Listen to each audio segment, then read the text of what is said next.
Assalamualaikum warahmatullahi wabarakatuh. Kami dari kelompok 5 akan mempresentasikan hasil analisis kami mengenai PT Destinasi Tirta Nusantara atau PDES berdasarkan analisis kualitatif dan kuantitatif. Kelompok yang beranggotakan yang pertama ada Alia Zahra Tahirah, yang kedua ada Yolanda Hairunisa, dan terakhir ada saya Gina Sania Rohim. Latar belakang perusahaan yaitu PT Destinasi Tirta Nusantara atau PDES merupakan perusahaan di bidang pariwisata yang terdaftar di Bursa Efek Indonesia sebagai sektor yang sangat tergantung pada pergerakan manusia dan kestabilan global. Pariwisata memiliki tingkat risiko yang tinggi. PDES sebagai BUMD memegang peranan penting dalam pengembangan pariwisata lokal sehingga analisis risiko menjadi langkah vital untuk menjaga keberlangsungan usaha dan menarik minat investor. Nah, rumusan masalah dan tujuan. Risiko apa saja yang dihadapi oleh PT Destinasi Tirta Nusantara berdasarkan hasil analisis kualitatif terhadap kondisi internal dan eksternal perusahaan. Yang kedua, bagaimana pengukuran dan interpretasi risiko sistematis dan non-sistematis yang mempengaruhi kinerja saham PDS selama periode 2022 hingga 2024 menggunakan pendekatan kuantitatif dan model indeks tunggal. Terakhir, apa saja strategi mitigasi risiko yang dapat diterapkan oleh PDES untuk memperkuat ketahanan perusahaan terhadap gejolak pasar dan risiko eksternal lainnya? Tujuan utama penelitian ini adalah menganalisis berbagai risiko yang dihadapi PT Destinasi Tirta Nusantara, baik risiko kualitatif seperti operasional, strategis, regulasi, dan reputasi, maupun risiko kuantitatif yang terkait dengan fluktuasi harga saham dan sensitivitas terhadap pergerakan pasar. Next. Metodologi penelitian. Jenis datanya menggunakan kualitatif dan kuantitatif. Teknik analisisnya kualitatif ERM berdasarkan laporan tahunan, kuantitatif menggunakan return harian, CAPM, beta, dan regresi. Benchmark yaitu menggunakan indeks LQ45. Alasan kami memilih perusahaan ini, yang pertama, aksesibilitas data. PDES adalah perusahaan go public, sehingga data keuangan dan sahamnya tersedia secara terbuka di BEI, memudahkan analisis risiko. Yang kedua, sektor pariwisata rawan risiko. Pariwisata sangat terdampak COVID-19, regulasi perjalanan, dan fluktuasi global, menjadikannya relevan untuk analisis risiko eksternal. Yang terakhir, peran sebagai BUMD. PDES berkontribusi pada pembangunan pariwisata daerah, sehingga pengelolaan risikonya berdampak langsung pada ekonomi lokal. Next. Definisi risiko dan manajemen risiko. Risiko adalah kemungkinan terjadinya peristiwa yang dapat memengaruhi pencapaian tujuan organisasi baik secara positif maupun negatif. Dalam manajemen bisnis, risiko umumnya dikaitkan dengan potensi kerugian, gangguan, atau ketidakpastian yang dapat berdampak pada operasional, keuangan, dan reputasi perusahaan.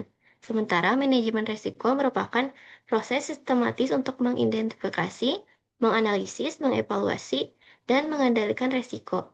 Selain mengurangi potensi kerugian, manajemen risiko yang efektif juga membantu perusahaan mengenali peluang dalam ketidakpastian dan mengambil keputusan yang lebih tepat. Komponen manajemen risiko. Yang pertama itu identifikasi risiko atau risk identification. Kedua ada penilaian risiko atau risk assessment. Ketiga ada tanggapan terhadap risiko atau risk response. Yang keempat aktivitas pengendalian atau control activity. Yang kelima informasi dan komunikasi atau information dan communication. Keenam pemantauan atau monitoring. Next. Nah, sebelum masuk ke grafik, penting untuk memahami dua jenis resiko utama dalam investasi, yaitu resiko sistematis dan non-sistematis. Yang dimana resiko sistematis ini adalah resiko yang tidak bisa dihindari dan berasal dari faktor eksternal pasar secara keseluruhan seperti inflasi, suku bunga, krisis ekonomi, atau kebijakan pemerintah. Nah, resiko ini tuh mempengaruhi hampir semua saham di pasar termasuk PDS. Oleh karena itu, tidak bisa dieliminasi dengan diversifikasi. Terus ada risiko non sistematis yang dimana ini tuh risiko spesifik perusahaan yang bisa dikurangi melalui diversifikasi. Contohnya bisa berupa kesalahan manajemen, penurunan kinerja, atau isu internal perusahaan. Risiko ini tuh lebih bisa dikontrol dan hanya berdampak pada perusahaan tertentu. Nah, di grafik ini tuh menunjukkan hasil perhitungan risiko saham PDS, yang dimana saya akan menunjukkan Excel perhitungannya.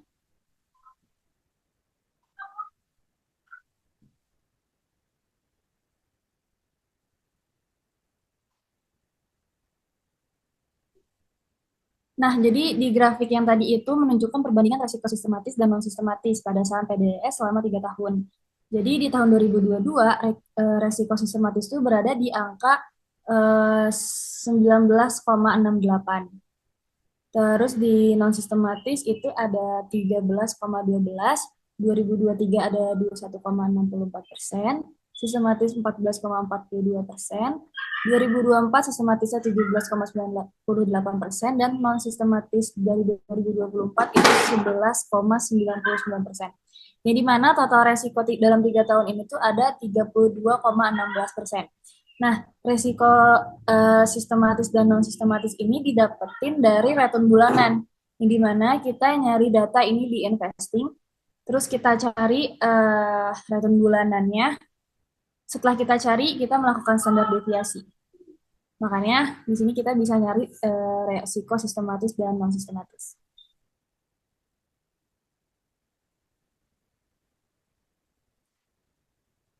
Klasifikasi risiko berdasarkan sumber. Yang pertama, risiko finansial berasal dari aktivitas keuangan seperti fluktuasi nilai tukar, USD, THB, keterlambatan pembayaran dari mitra atau risiko kredit, dan tekanan likuiditas akibat utang jangka pendek. Yang kedua yaitu risiko operasional, timbul dari kesalahan sistem, layanan, logistik, atau manajemen cabang luar negeri yang mengganggu kelancaran operasional dan kepuasan pelanggan. Yang ketiga, risiko strategis berkaitan dengan keputusan jangka panjang seperti ketergantungan pada wisatawan asing, kegagalan ekspansi internasional, dan kurangnya diversifikasi bisnis. Yang keempat yaitu risiko kepatuhan muncul saat perusahaan tidak memenuhi aturan dari regulator seperti OJK dan BI, termasuk keterlambatan laporan atau pelanggaran standar akuntansi. Yang terakhir yaitu risiko reputasi terjadi akibat ulasan negatif, insiden layanan, atau pemberitaan buruk yang dapat menurunkan kepercayaan dan minat pelanggan. Nah, di sini ada Capital Asset Pricing Model atau CAPM. Sebelumnya saya akan menjelaskan CAPM sendiri itu adalah metode yang digunakan untuk menghitung expected return atau tingkat pengambilan yang diharapkan dari sebuah saham berdasarkan tingkat risiko pasar secara keseluruhan. Nah, jadi cara mencari CAPM itu adalah IR sama dengan risk free rate ditambah beta dalam kurung market return dikurang risk free rate. Nah, makanya di sini kita dapat grafik CAPM seperti yang digambar ini, yang dimana kita harus bisa mencari betanya, yaitu 0,11.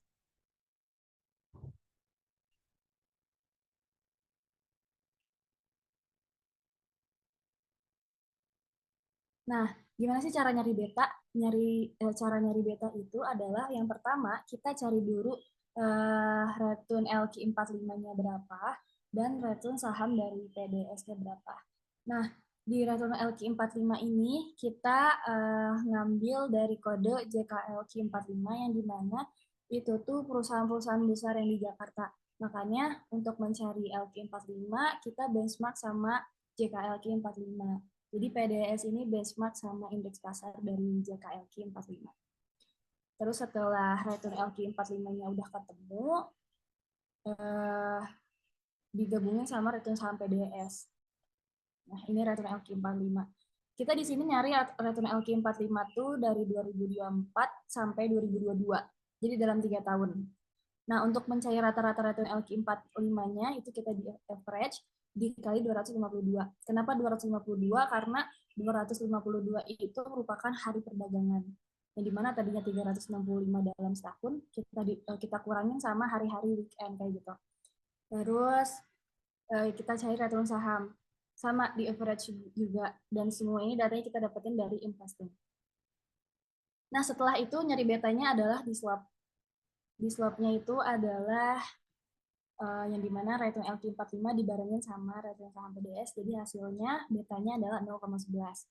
Terus tadi, jadi beta itu kan untuk mencari CAPM, terus kita nyari risk free rate-nya. Risk free rate-nya kita ambil di 0,5, yang dimana itu tuh cuman perkiraan dari kami aja gitu untuk menghitung CAPM. Terus di sini kita nyari market return, yang dimana market return ini kita ambil dari rata-rata LQ45. Makanya CAPM-nya berhasil kita dapetin dengan beta 0,11 dan expected return di min 4,62%. Nah, jadi interpretasi grafiknya ini titik PDS berada di bawah garis SML atau Security Market Line, artinya saham under value secara teoritis tapi tidak efisien secara resiko return, menandakan bahwa meskipun risikonya kecil, imbal hasil yang diperoleh juga sangat rendah. Bisa jadi karena faktor risiko internal atau non-sistematis yang belum terkelola optimal. Nah, koefisien beta itu mengukur sensitivitas return saham terhadap pasar. Beta PDES sebesar 0,011 menunjukkan bahwa saham ini sangat tidak terpengaruh oleh fluktuasi pasar, sehingga termasuk saham defensif. Karena risikonya rendah, expected return-nya juga rendah dan mendekati tingkat bebas risiko. Next. Nah, terus lanjut ke koefisien determinasi. Jadi berdasarkan scatter plot antara return saham PDS dan return pasar LQ45 itu diperoleh nilai koefisien determinasi sebesar 0,03 atau 0,3%. Nah, nilai ini tuh menunjukkan bahwa hanya 0,3% variasi return saham PDS dapat dijelaskan oleh pergerakan return pasar LQ45. Dengan kata lain, hubungan antara return saham PDS dan pasar secara statistik sangat lemah dan tidak signifikan sehingga pergerakan pasar tidak banyak mempengaruhi return saham PDS. Nah, jadi nyari angka koefisien determinasi itu sama halnya kita mencari beta tadi, cuman beda rumus. Nah, jadi nyari determinasi itu kita rumusnya di RSQ, terus gunain return LQ45 sama return saham PDS.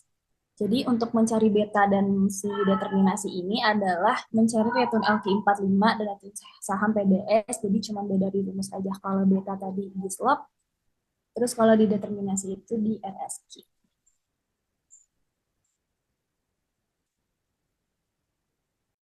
Karakteristik risiko PDES. Yang pertama yaitu ketergantungan pada pergerakan global. PDES sangat bergantung pada turis asing. Pembatasan perjalanan seperti saat pandemi COVID-19 berdampak besar pada pendapatan. Yang kedua yaitu variasi pendapatan musiman, pendapatan fluktuatif karena pulau wisata tahunan yang menyebabkan arus kas tidak stabil dan meningkatkan risiko saat musim sepi. Yang ketiga yaitu risiko koordinasi antar lokasi, operasi lintas negara menghadapi tantangan budaya, bahasa, regulasi, dan teknologi yang meningkatkan risiko kesalahan dan inefisiensi. Yang keempat yaitu perubahan aturan negara tujuan. PDES terpengaruh langsung oleh kebijakan visa, izin lokal, dan batasan turis di negara tempat cabangnya beroperasi. Yang kelima yaitu ketergantungan pada citra. Reputasi sangat penting, keluhan pelanggan atau gangguan layanan bisa berdampak besar, apalagi jika viral di media sosial. Yang terakhir yaitu risiko valuta dan ekonomi global. Fluktuasi nilai tukar asing mempengaruhi laporan keuangan dan nilai transaksi PDES yang beroperasi secara internasional. Next. Framework manajemen risiko PDES. Yang pertama, identifikasi risiko. PDES mengidentifikasi risiko utama seperti pandemi, nilai tukar, piutang usaha, dan tekanan likuiditas. Yang kedua, penilaian dan pengawasan risiko. Risiko signifikan seperti COVID-19, pengakuan pendapatan dicatat sebagai key audit matters dalam laporan audit 2022 sampai 2023. 3. Pengawasan internal dan kepatuhan. Penerapan standar OJK dan PSAK menunjukkan adanya sistem pengendalian internal yang aktif. 4. Strategi pengurangan risiko investasi. Ekspansi dilakukan secara hati-hati dengan peningkatan kas dan penguatan struktur modal. Kelima, penyesuaian operasional pasca krisis. Kenaikan pendapatan sebanyak 144% di 2023 menunjukkan adaptasi terhadap dampak pandemi dan pemulihan pasar global. Next. Environmental, Social, Governance atau ESG dalam manajemen risiko.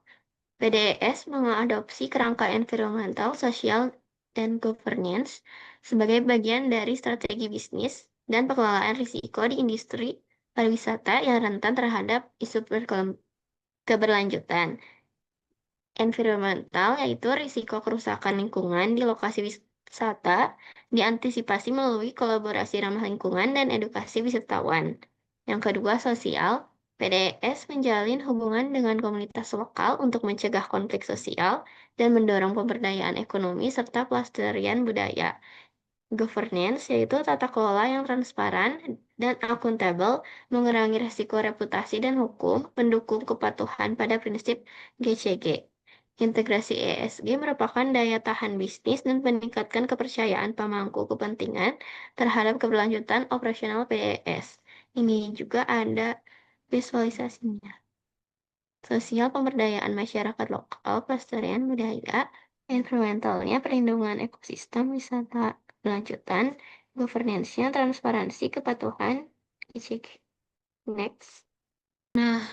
Analisis risiko-risiko yang mampu menyerang emiten sektor pariwisata PDES. Yang pertama, risiko ekonomi makro. Ini terpengaruh fluktuasi nilai tukar dan kondisi ekonomi global. Yang kedua, adanya pandemi COVID-19 menurunkan pendapatan secara signifikan.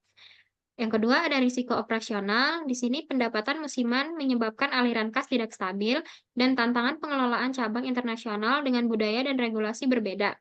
Ketiga, ada risiko keuangan. Ini ada ketergantungan tinggi pada pinjaman jangka pendek dan peningkatan piutang tak tertagih. Keempat, ada risiko regulasi. Ini perubahan kebijakan dan regulasi dapat mengganggu operasional dan menambah biaya. Kelima, ada risiko lingkungan dan sosial. Risiko pandemi dan isu sosial seperti sengketa lahan dan tekanan masyarakat. Keenam, ada risiko teknologi, yaitu ancaman gangguan sistem dan serangan cyber yang dapat mengganggu operasi. Terakhir, ada risiko strategis. Ini ada ekspansi agresif, berisiko investasi berlebihan, dan ada ketergantungan pada wisatawan asing rentan terhadap krisis global. Next. Nah, di sini ada hasil analisis berdasarkan periode 2024. Jadi,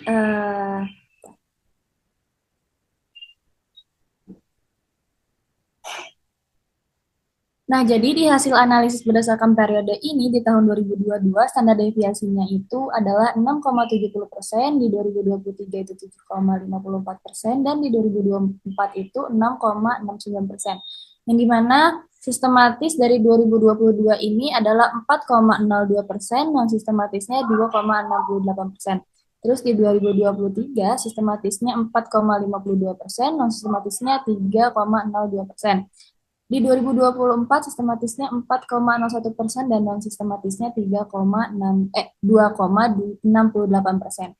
Nah, jadi sistematis dan non sistematis ini hasilnya itu didapatkan dari, karena sistematis kan kita ngambil 60%-nya dari standar deviasi, dan non sistematis itu kita ngambil 40%-nya dari standar deviasi. Makanya jadilah angka-angka yang udah didapatkan ini. Nah, jadi grafiknya adalah seperti ini. Dan sebelumnya untuk mencari sistematis dan non sistematis itu kita kan harus mencari return harian yang standar deviasi return harian. Dan sebelumnya saya akan menjelaskan tentang return harian sendiri. Return harian itu adalah selisih presentasi harga saham dari hari ke hari yang mencerminkan tingkat keuntungan atau kerugian dalam satu hari perdagangan. Dengan melihat fluktuasi return harian, kita bisa menilai tingkat totalitas atau kestabilan pergerakan harga saham. Jadi, untuk mencari hasil analisis berdasarkan periode ini, kita juga nyari data di investing untuk cari harga saham di setiap tahunnya, makanya kita cari return hariannya setiap tahun.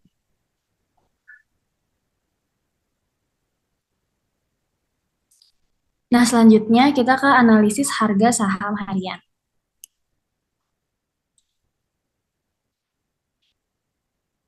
Nah, jadi sebelum menganalisis harga saham harian per tahun, kita ngebandingin harga saham di tahun 2023 sama 2022.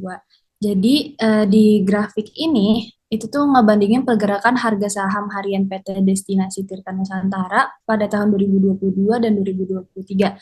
Terlihat bahwa harga saham pada tahun 2023 mengalami fluktuasi yang lebih tajam terutama di awal hingga pertengahan tahun, mencerminkan kondisi pasar yang masih belum stabil pasca pandemi. Meskipun demikian, tren garis 2023 ini menunjukkan arah yang sedikit naik menandakan adanya pemulihan secara bertahap. Sebaliknya, harga saham tahun 2022 cenderung lebih stabil namun stagnan, mencerminkan kehati-hatian investor terhadap sektor pariwisata di masa transisi tersebut. Nah, terus ini juga ada harian saham 2023 versus harian saham 2024, yang dimana grafik ini tuh memperlihatkan perbandingan harga saham tahun 2023 dan 2024. Jadi pada tahun 2023 ini saham PDES itu sempat mengalami lonjakan yang cukup tinggi di pertengahan tahun. Kemungkinan dipicu oleh momentum ekspansi atau sentimen positif dari investor. Namun, tren ini tuh tidak berlanjut di tahun 2024 karena harga saham tahun di 2024 ini terlihat lebih stabil dan terkonsolidasi di kisaran 250 sampai 300. Dengan tren pergerakan yang datar ini menandakan bahwa PDS itu memasuki fase konsolidasi dan penguatan internal setelah masa volatilitas tinggi di tahun sebelumnya. Nah, jadi data harian saham ini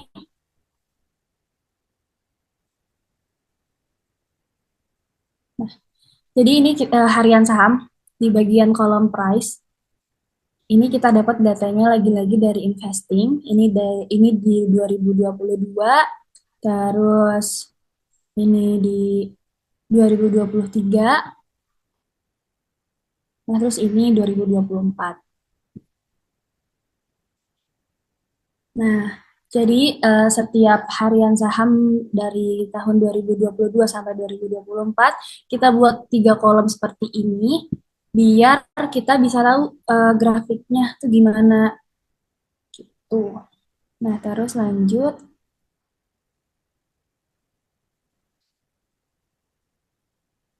Nah, ini harian saham 2022. Tadi kan kalian bisa lihat ya, tadi kalau aku udah nunjukin harian saham dari tahun ke tahun seperti ini. Nah, terus aku buat grafik. Jadi grafik ini tuh menunjukkan pergerakan harga saham PDS sepanjang tahun 2022 yang merupakan masa transisi pasca pandemi COVID-19. Harga saham sempat mengalami penurunan dan lonjakan, mencerminkan tingginya ketidakpastian investor terhadap pembukaan destinasi wisata dan kebijakan perjalanan. Nah, berdasarkan analisis kuantitatif, standar deviasi ratusan harian itu sebesar 6,70%, menunjukkan tingkat volatilitas yang cukup tinggi. Resiko sistematis tercatat sebesar 4,02% dan resiko non-sistematis sebesar 2,68% di 2022, yang menunjukkan bahwa sebagian besar fluktuasi disebabkan oleh kondisi eksternal seperti regulasi dan permintaan pasar. Nah, ini adalah grafik harian saham 2023, yang dimana sepanjang tahun 2023 ini saham PDS tuh mengalami volatilitas tinggi dengan standar deviasi ratusan harian sebesar 7,54%. Tertinggi dibanding 2022 dan 2024, resiko sistematis di 2023 ini tercatat 4,52%, sementara resiko non-sistematis mencapai 3,02%. Lonjakan harga terjadi di pertengahan tahun, namun diikuti penurunan signifikan. Hal ini menggambarkan pemulihan yang fluktuatif di tengah proses ekspansi dan ketidakpastian pasar. Nah, selanjutnya di harian saham 2024 ini menunjukkan tren pergerakan harga saham yang lebih stabil dengan standar deviasi harian saham sebesar 6,69%. Resiko sistematis tercatat 4,01% dan resiko non-sistematis 2,68%, menurun dibanding 2023. Grafik ini menggambarkan fase konsolidasi perusahaan dengan harga saham cenderung datar di kisaran 250-300, mencerminkan perbaikan internal dan kepercayaan pasar yang mulai pulih. Nah, ringkasan analisis kuantitatif setiap periode. Jadi di tabel ini kita udah merangkum hasil analisis risiko saham PDS selama 3 tahun terakhir. Pada tahun 2022, risiko lebih banyak dipengaruhi oleh faktor eksternal seperti pandemi dan regulasi perjalanan.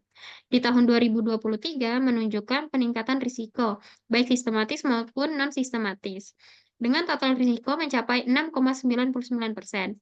Ini menandakan tingginya ketidakstabilan internal maupun eksternal selama masa pemulihan. Sementara itu, tahun 2024 menunjukkan penurunan standar deviasi dan risiko yang kembali ke tingkat tahun 2022, mencerminkan adanya stabilisasi dan penguatan manajemen internal setelah masa yang lebih bergejolak di tahun sebelumnya. Next. Nah, ini ada fluktuasi return harian, yang dimana tadi udah aku bilang kalau return harian itu adalah selisih persentase harga saham dari hari ke hari. Nah, jadi gini.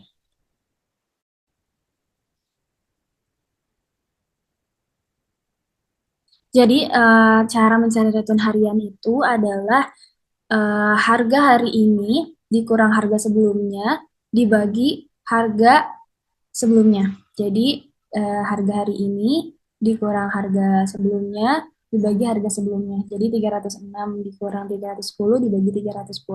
Makanya jadi return harian. Sehabisnya return harian kita mencari standar deviasi yang dimana rumusnya adalah standar deviasi titik populasi. Terus ya udah hasilnya kayak gini. Nah, jadi aku buatin grafik fluktuasi return harian dari 2022 sampai 2024 seperti ini. Yang dimana kita gunain grafik ini tuh menggunakan return saham PDES dan return pasar LQ45. Seperti nyari CAPM, jadi kita cuma perlu return LQ45 dan return saham PDES. Jadi grafik ini tuh pokoknya menunjukkan korelasi positif antara return harian saham PDS dan return saham LQ45. Saat return pasar naik di atas 0,06% atau 6%, return saham PDS juga meningkat hingga 0,015 atau 1,5%.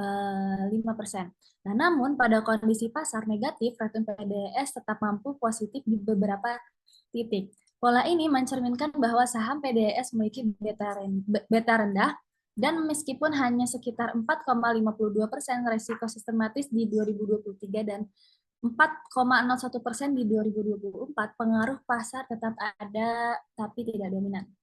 Nah, di sini juga ada scatter plot yang dimana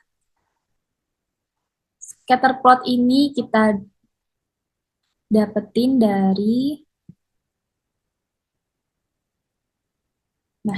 jadi scatter plot ini kita dapetin dari return harian 2022 sampai 2024. Nah, jadi makanya di sini aku buatin 2022 sampai 2023, 2023 sampai 2024. Jadi kita bandingin scatter plotnya gitu. Pokoknya untuk mencari scatter plot, kita harus bisa cari return harian dulu di setiap saham per tahunnya. Nah, nanti grafiknya seperti ini. Nah, jadi di scatter plot tadi, di grafik tadi yang 2022 sampai 2023 itu tuh menunjukkan tidak ada korelasi signifikan antara return harian dengan nilai R kuadrat sama dengan 0 di 2023 dan R kuadrat sama dengan 0,014 di 2022. Artinya fluktuasi harga saham di 2023 tuh tidak dapat dijelaskan oleh pola di 2022. Hal ini menandakan adanya perubahan dinamika risiko dan reaksi pasar yang berbeda terhadap kondisi internal perusahaan. Nah, terus selanjutnya di scatter yang grafik 2023 versus 2024, itu tuh memperlihatkan sedikit peningkatan konsisten dengan R kuadrat sama dengan 0,044 di 2024 dan R kuadrat sama dengan 0,032 di 2023. Meskipun korelasi masih rendah, ini tuh masih mencerminkan bahwa pergerakan harga saham mulai menunjukkan pola yang lebih stabil dibanding tahun sebelumnya. Sejalan dengan strategi konsolidasi dan penguatan manajemen PDS di 2024. Rekomendasi strategis PDES. Yang pertama yaitu strategi penguatan ketahanan finansial dan operasional, kurangi utang jangka pendek dengan restrukturisasi pendekatan jangka panjang. Yang kedua, kelola piutang secara ketat untuk mengurangi risiko kredit. Terus standarisasi operasional antar negara dengan SOP global dan pelatihan lintas budaya. Yang kedua yaitu akselerasi diversifikasi dan transisi berkelanjutan. Diversifikasi produk dan tujuan wisata, fokus pasar lokal. Yang kedua, integrasikan prinsip keberlanjutan sesuai SDGs, digitalisasi destinasi wisata untuk pengalaman dan efisiensi. Yang ketiga yaitu optimalisasi portofolio dan manajemen risiko. Yang pertama, evaluasi kinerja anak usaha konsolidasi atau kemitraan strategis. Terapkan manajemen risiko terintegrasi berbasis COSO ERM atau ISO 31000.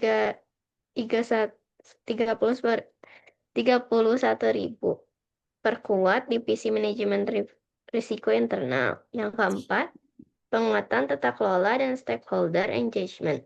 Tingkatkan transparansi ESG dalam laporan tahunan. Bangun kolaborasi dengan komunitas lokal. Komunikasi proaktif dengan investor untuk kepercayaan jangka panjang. Yang kelima, proyeksi dampak, risiko internal stabil, dan operasional membaik. Fluktuasi saham berkurang, kepercayaan investor meningkat. Nilai perusahaan naik dengan portofolio berkelanjutan.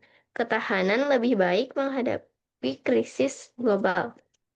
Nah, bagian kesimpulan. Kesimpulan analisis risiko kualitatif. PDES menghadapi risiko operasional, keuangan, strategis, regulasi, reputasi, sosial lingkungan, dan teknologi yang berasal dari faktor internal dan eksternal. Meskipun sudah ada upaya mitigasi melalui penguatan manajemen dan prinsip keberlanjutan, perusahaan perlu memformalkan manajemen risiko secara sistematis untuk meningkatkan ketahanan terhadap krisis. Nah, untuk kesimpulan analisis risiko kuantitatifnya, risiko total saham PDES fluktuasi antara 6,69% hingga 7,54% selama 2025 sampai 2024. Dengan risiko non-sistematis yang menurun pada 2024 menandakan perbaikan manajemen internal. Beta yang rendah menunjukkan saham defensif dan lebih dipengaruhi faktor internal daripada pasar, sehingga pengelolaan risiko internal sangat penting untuk stabilitas perusahaan. Next. Nah, sekian dari kelompok kami. Jika ada salah kata, mohon dimaafkan. Terima kasih.